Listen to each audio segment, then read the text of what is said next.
Organisational politics ये शब्द सुनते ही दिमाग में क्या आता है? पीछ पीछे बातें, चापलूसी, अपनी कुर्सी बचाने की जद्दोजहद, यही सब है ना? लेकिन क्या हो अगर यही पॉलिटिक्स अपने फायदे के लिए इस्तेमाल की जा सके, वो भी अपनी ईमानदारी से कोई समझौता किए बिना? चलिए आज इसी पहेली को सुलझाते हैं। वर्कप्लेस के रिश्तों की हकीकत को समझने के लिए रेडिट के एक यूजर की ये बात बिल्कुल सही लगती है। सुनने में थोड़ी कड़वी जरूर है, लेकिन इसमें एक गहरी सच्चाई छिपी है जो हमें ऑफिस के माहौल को एक बिल्कुल नए नजरिए से देखने पर मजबूर कर देती है। तो देखिए, इस खेल में माहिर होने के लिए सबसे पहले इसके नियम समझने होंगे। और पहला नियम ये है कि इस खेल से बाहर रहा ही नहीं जा सकता। ये हर ऑफिस, हर ऑर्गेनाइजेशन की सच्चाई है। तो ये ऑर्गेनाइजेशनल पॉलिटिक्स आखिर है क्या?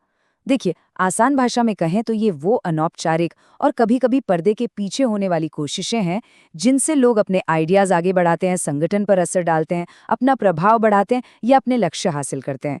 और एक बात साफ है, ये सिर्फ गॉसिप से कहीं ज्यादा है।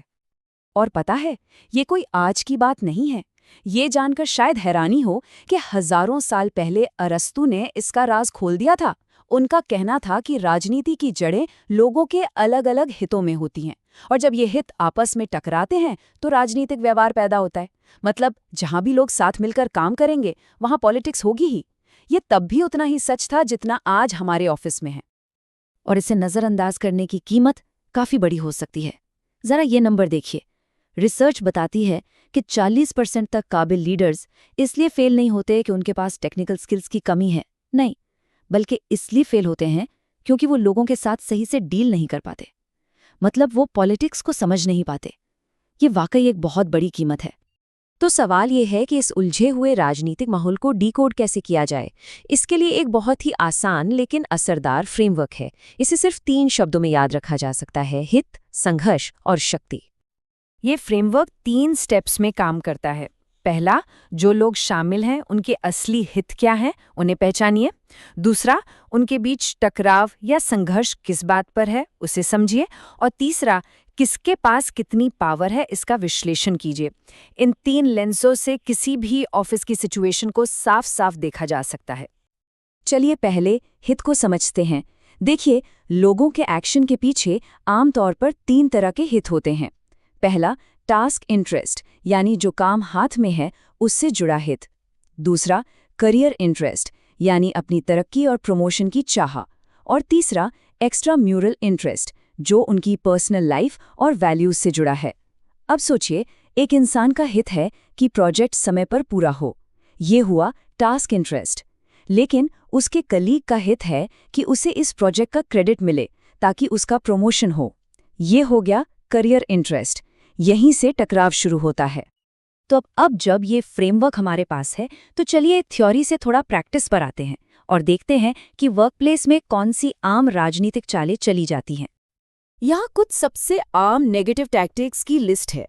अपनी गलती का ठीकरा दूसरों पर फोड़ देना, अपने पसंदीदा लोगों का पक्ष लेना, जानकारी को छुपाना या उससे तोड़ मरोड़ कर पेश करना, दूसरों के खिलाफ गुट बनाना और अपने छोटे से काम को भी बढ़ा चढ़ा कर दिखाना। इनमें से कुछ तो अपने आसपास जरूर देखने को मिलते होंगे, है ना?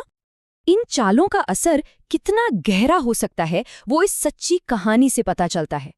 रेडिट पर एक यूजर ने अपना अनुभव शेयर किया। उसने मेरे नंबर्स और मेरे काम का सारा क्रेडिट ले लिया।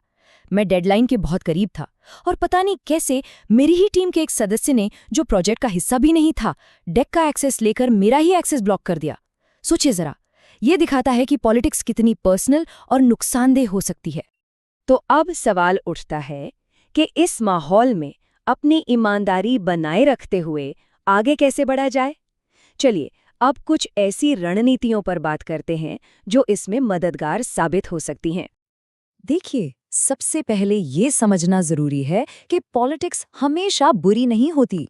एक होती है डिस्ट्रक्टिव पॉलिटिक्स, जो सिर्फ अपने स्वार्थ के लिए होती है, काम को नुकसान पहुंचाती है और टीम का मोराल गिराती है। और दूसरी होती है कंस्ट्रक्टिव पॉलिटिक्स, जो रिश्ते बनाती है, लोगों को एक साथ लाती है, समझौते कराती है और पॉजिटिव बदलाव लेकर आती है। हमारा लक्ष्य है दूसरी वाली पॉलिटिक्स में माहिर होना। इसके लिए कुछ प्रोएक्टिव रणनीतियां अपनाई जा सकती हैं। हमेशा जानकारी रखें और अपना नेटवर्क मजबूत बनाएं। खुली बातचीत और पारदर्शिता को बढ़ावा दें। टीम में हर किसी के लिए जवाबदेही तय होनी चाहिए। अपनी लड़ाइयां सोच समझकर चुनें। हर छोटी मोटी बात पर अपनी सोशल कैपिटल यानी लोगों के साथ बने अच्छे रिश्ते को दांव पर न लगाएं। और सबसे जरूरी, हर फैसले को डॉक्यूमेंट करें और हर जरूरी बातचीत के बाद एक फॉलोअप ईमेल जरूर भेजें। टकराव को मैनेज करने के भी 5 अलग-अलग स्टाइल होते हैं। कभी-कभी कंपीटिंग यानी प्रतिस्पर्धी बनना पड़ता है जब कोई फैसला तुरंत लेना हो, लेकिन कई बार कोलैबोरेटिंग यानी सहयोगी रवैया अपनाना पड़ता है ताकि सबके लिए एक अच्छा समाधान निकल सके। हर स्टाइल की अपनी जगह है। समझदारी इसी में है कि सिचुएशन के हिसाब से सही स्टाइल को चुना जाए। तो क्या हम पॉलिटिक्स को देखने का अपना नजरिया बदल सकते हैं? क्या इसे एक नेगेटिव चीज मानने के बजाय एक पॉजिटिव ताकत के रूप में देखा जा सकता है? जी हाँ, बिल्कुल। सोर्स यही बताते हैं कि अगर इसे सही तरीके से मैनेज किया जाए तो यही ऑफिस पॉलिटिक्स समझौते करा सकती है, फैसले लेने की रफ्तार बढ़ा सकती है और ऑर्गेनाइजेशन में जरूरी बदलाव लाने में भी मदद कर सकती है। इसमें वाकई बहुत पोटेंशियल है। तो इस पूरी बातचीत का सार क्या है? लक्ष्य ऑफिस पॉलिटिक्स को खत्म करना नहीं है, क्योंकि वो तो नामुमकिन है। असली लक्ष्य है इसके विनाशकारी रूप को रचनात्मक प्रभाव में बदलना, एक नेगेटिव लगने वाली ताकत को विकास और इनोवेशन के एक मौके में तब्दील करना। और इसलिए इस चर्चा को एक सवाल पर खत्म करते हैं। क्या ऑर्गेनाइजेशनल पॉलिटिक्स सच में एक पॉजिटिव बदलाव का जरिया बन सकती है? और अगर हाँ, तो इसमें हर एक की भूमिका क्या होगी?